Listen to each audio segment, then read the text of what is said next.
Hi friends, ఈరోజు video వచ్చేసి hands cutting. ఇంతకుముందు వీడియోలు చూసేసిండ్రా బ్యాక్ పార్ట్ ఫ్రంట్ పార్ట్. మీరైతే నేను 36 సైజును బ్యాక్ పార్ట్ ఫ్రంట్ పార్ట్ డీటెయిల్గా చెప్పాను. ఏంటంటే 36 సైజు నాకు కామెంట్ చేసిండ్రు. కామెంట్ చేసిన వాళ్ళకి నేను 3 వీడియో రూపంలో పెడుతున్నాను. ఒకటే వీడియో పెడితే లెంత్ ఎక్కువైపోతుంది, ప్లస్ మళ్ళీ కొంచెం చిన్న చిన్న టిప్స్ యూజ్ చేస్తూ కూడా చెప్పాను. చాలామందికి మనకు తక్కువ క్లాత్తోనే 80 సెంటీమీటర్లలోనే బ్లౌజ్ కట్ చేయాలని ఉంటుంది. ఎందుకంటే వాళ్ళు కస్టమర్స్ అలాగే ఇస్తారు. మనం కట్ చేయాలన్నప్పుడు కొంచెం ముందు భాగం అడ్జస్ట్ చేయాలి, వెనక భాగము అంటే ఇక అంతే ఉంటుంది. ముందు భాగంలో అతుకుబడేలాగా చూశాను అన్నట్టు మీరు వీడియో వెళ్ళి చెక్అవుట్ చేయండి. ఇప్పుడు నెక్స్ట్ ఐన్స్ వేసుకునే విధానంలో కింది భాగము ఐన్స్ కిందికి ఉండే భాగం మనం రైట్ సైడ్ ఉంచుకునే విధంగా ఉంచుకొని దీన్ని ఫోల్డ్ చేసుకుందాం. ఇలా 4 మడతలు చేసేసుకుందాం. చేసుకున్న తర్వాత నెక్స్ట్ వచ్చేసి ఇలా నీట్గా ఫోల్డ్ చేసుకొని మనం ఒక లైన్ అయితే నీట్గా డ్రా చేసుకుందాం. ఇది కట్ చేద్దాము. ఇది పైప్ ఇంకా కచ్చుగా పోతుంది కాబట్టి మనకు ఉల్టా తీసేస్తే బ్లౌజ్ ఉల్టా తీయాలన్నా కానీ ఖర్చు కావాలి కాబట్టి పెట్టేసినాను. ఓకే, నెక్స్ట్ వచ్చేసి ఈ బ్లౌజు వాళ్ళు ఇచ్చిన బ్లౌజు మనకు లూజ్ ఎంత ఉంది, హైట్ ఎంత ఉందో మార్క్ చేసేసుకుందాం. ఇక్కడ వరకు బాగానే చేస్తాము. షేప్ గీసేటప్పుడు మాత్రం మనకి ఎంత కొలత బ్లౌజ్ ఉన్నా మనం దాని మాదిరిగా గీయలేమన్నట్టు. ఎందుకంటే షేప్ అనేది మనకు రాదు. కొత్తగా నేర్చుకునే వాళ్ళకైతే చాలా భయపడుతుంటారు. ఒకసారేమో నాకు వెనకకు ముడతలు వచ్చినాయమ్మా, కొంతమంది ఏమో ముందుకు ముడతలు వచ్చినాయమ్మా అని అంటుంటారు కదా, వాళ్ళు భయపడుతుంటారు అన్నట్టు. వాళ్ళకి కొంచెం తెలియదు కదా, వాళ్ళు కొత్తగా నేర్చుకునే వాళ్ళు కాబట్టి కొంచెం షేప్ గీయడం రాదన్నట్టు. అలా కాకుండా నేనైతే చిన్న ట్రిక్ తోటి చెప్తాను చూడండి. చాలా ఈజీ ట్రిక్. ఈ ట్రిక్ చూసిండ్రు అనుకోండి మీరు, మా చాలా ఈజీ ట్రిక్ కూడా వచ్చేసింది మాకు అని అంటారు. కానీ ఈ స్కేల్ మాత్రం ఉండాలి దానికి. ఈ స్కేల్ ద్వారా నేను ఈజీ ట్రిక్ అనేది చెప్తాను చూడండి. ఇప్పుడు నెక్స్ట్ వచ్చేసి ఇదిగోండి, ఫస్ట్ మనం హైట్ పెట్టుకున్నాం, చుక్కలు పెట్టుకున్నాం. ఇప్పుడు మనం ఈ హైట్ లైన్ ఒకటి ఇలా మంచిగా లైన్ వేసుకోండి. ప్లస్ మళ్ళీ మనం కింద చంక డౌన్ కింద ఎంత వచ్చిందో అదొక లైన్ వేసేసుకోండి. వేసుకున్న తర్వాత ఏం చేయాలి అంటే ఇప్పుడు ఫస్ట్ పాయింట్ వచ్చేసి ఇక్కడ ఒక 1 ఇంచ్ వరకు ఇలా మార్క్ చేసుకోండి. చేసుకున్న తర్వాత ఇట్లాంటి స్కేల్ తీసుకొని ఈ పాయింట్కి ఇక్కడ ఒక లైన్ వేసేయండి. చాలా ఈజీ టిక్, మీరు అస్సలు మిస్ కాకుండా చూడండి.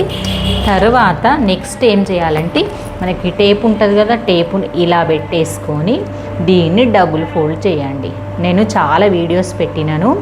ఇలా టేపుని ఇలా డబుల్ పెట్టేసుకున్నా సరే మీరు అంకెలు చూసుకుంటా అంటే వచ్చిన పాయింట్కి వచ్చింది 7 అంటే 3.5 వస్తుంది కదా, అలా 3.5కి ఇలా ఒక మార్క్ చేసుకోండి. చేసుకున్నాక ఈ 3.5ని మళ్ళీ ఆఫ్ చేయండి. ఇలా ఆఫ్ చేయండి. మళ్ళీ ఇక్కడికి వచ్చేసరికి మళ్ళీ ఇక్కడ మళ్ళీ ఆఫ్ చేయండి. ఇలా అంటే మనకి ఈ పాయింట్ కాకుండా ఇక్కడ ఒక 3 పాయింట్స్ వచ్చే విధంగా చూసుకోండి. ఫస్ట్ పాయింట్ అయిపోయిందా? నెక్స్ట్ పాయింట్ వచ్చేసి ఈ భుజం వైపు ఉన్న ఫస్ట్ పాయింట్కి ఒక 2 పాయింట్స్. అంటే 2 పాయింట్స్ అంటే ఎందుకు, ఈ 1 దగ్గర నుంచి పైన 2 పాయింట్స్ అంటే ఇట్లా కొంచెం ఇక్కడ ఈ చంక పాయింట్ దగ్గరకు వచ్చే కింది పాయింట్కి ఈ 2 పాయింట్స్ ఇలా మార్క్ చేయండి. చూడండి, ఈజీగా అర్థమైపోయిందా? ఫస్ట్ నుంచి మనం ఫస్ట్ 1 ఇంచ్ ఇక్కడ మార్క్ చేసుకోవాలి. ప్రతి ఇక్కడ నుంచి ఇక్కడ వరకు స్ట్రేట్గా పెట్టుకోవాలి. నెక్స్ట్ వచ్చేసి టేపు పెట్టేసుకొని ఇలా టేపు పెట్టేసుకొని ఈ టేపుకి మనము మిడిల్లో ఫోల్డ్ చేసి ఇక్కడ ఒక మార్కు, మళ్ళీ మిడిల్ చేసి మళ్ళీ ఇక్కడ ఒక మార్కు, మళ్ళీ ఇక్కడ నుంచి ఇక్కడికి మిడిల్లో మళ్ళీ ఒక మార్క్ పెట్టేసుకొని ఇక్కడ పైన వైపు, ఇది కన్ఫ్యూజ్ అవుతారు నా దగ్గర వాళ్ళు నేర్చుకునే వాళ్ళు, ఈ షోల్డర్ పైన వచ్చేది పైకి పెట్టుకోవాలి, చంక దగ్గర వచ్చేది కిందికి పెట్టుకోవాలి. ఇక్కడ వరకు కరెక్ట్ అయిపోయింది కదా. ఈ మిడిల్ పాయింట్ మిడిల్ అనుకోవాలి. మనము మిడిల్ అనుకొని స్కేల్ తీసుకోవాలి.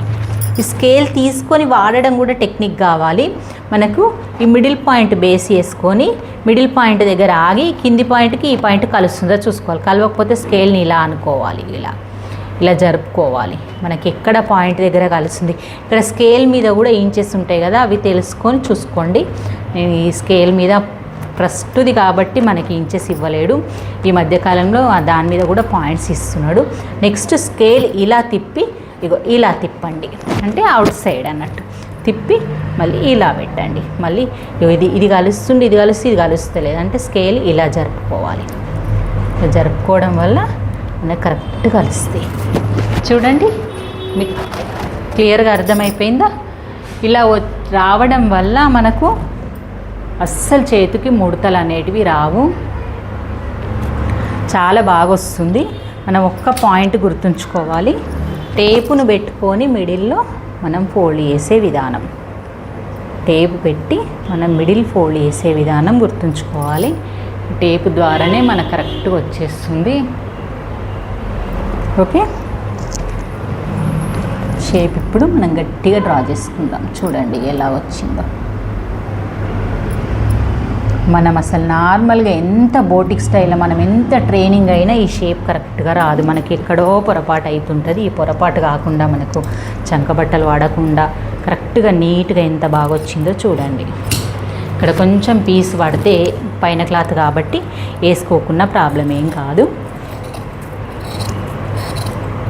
మళ్ళీ ఒక చిన్న టిప్ చెప్తాను మీకు, లోతు పాయింట్. చాలామందికి ఇంతవరకు ఓకే చేస్తారు, కానీ బోటిక్లో తీసుకున్నట్టు లోతు వస్తుందా? రావట్లేదు.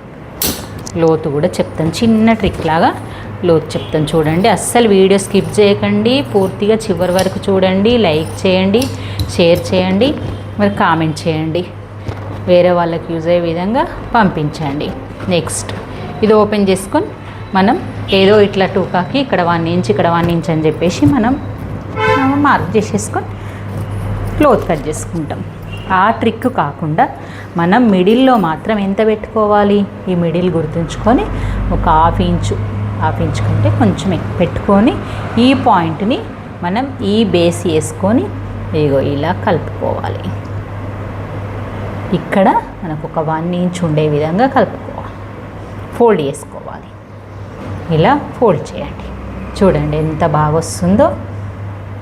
మనకు లోతు షేపు మనమే మన దగ్గరే ఉండి మనం మిస్ అయినాం చూడండి, అది అన్నట్టు ఎంత బాగా వచ్చిందో చూడండి. మనం లోతు డ్రా చేసినామా, మనకు టూకాక మనం నార్మల్గా అయితే బోటిక్లో వేసినట్టు రాదు. మనకు అసలు ఇంత బాగా డ్రా చేయాలన్నా కానీ మనం ఏదో కొంచెం అన్న మిస్టేక్ పోతుంది. ఆ మిస్టేక్ లేకుండా ఎంత బాగా వచ్చిందో చూడండి.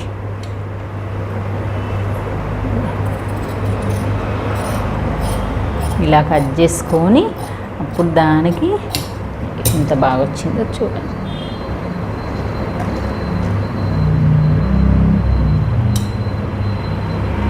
ఇక్కడ ముందు భాగం పాయింట్ పెట్టేసుకోండి. చూసారు కదా ఎంత కరెక్ట్గా వచ్చింది. అసలు లోతు కట్ చేయడంలో కూడా మనకు టెక్నిక్స్ ఉంటాయండి, కానీ మనము బోటిక్ మోడల్లో కట్ చేసుకునేది నార్మల్గా మనకు వచ్చా లేదా అని అనుకుంటాం కదా. నేను చెప్పేది ఫాలో అయ్యిండ్రు అనుకొని వీడియోస్ కానీ స్టిచ్చింగ్ కానీ మీకు ఎంత బాగా క్లియర్గా చెప్తాను. ఓకే ఫ్రెండ్స్, మరి మీకు వీడియో నచ్చినట్టయితే లైక్ చేయండి, షేర్ చేయండి, కామెంట్ చేయండి. బాయ్ మరి.